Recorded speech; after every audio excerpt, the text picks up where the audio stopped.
Hello అండి. బోటి టమాటా పులుసు అయితే చేస్తానండి. పులుసు అంటే పులుసు కాదు, ఇదిగోండి చింతపండు అయితే ఇదే నానబెట్టుకున్నాను.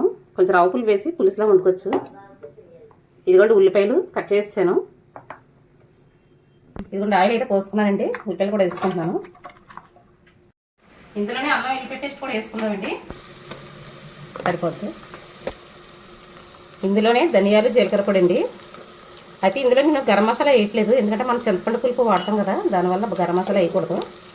ఇందులోనే కాస్త పసుపు, కారం,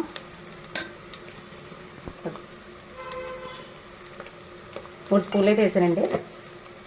ఇందులోనే టమాటా ముక్కలు కూడా వేసి మగ్గించుకుందాం బాగానే.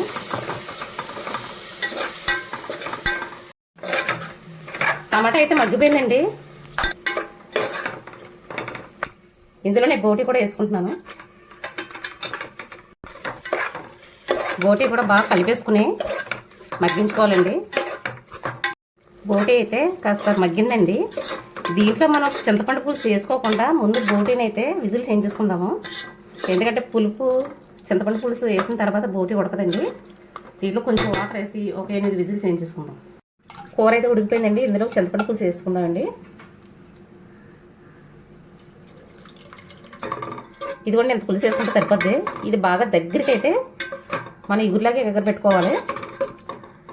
కూర అయితే రెడీ అయిపోయిందండి. కొత్తిమీర చల్లేసుకొని దించేసుకోవడమే. ఇదిగోండి అటు ఇగురు కాదు పులుసు కాదు, ఈ విధంగా వండుకుంటే బాగుంటుంది బోటి టమాటా కర్రీ. అంతేనండి. నెక్స్ట్ టైం లైక్ చేయండి, సబ్స్క్రైబ్ చేసుకోండి.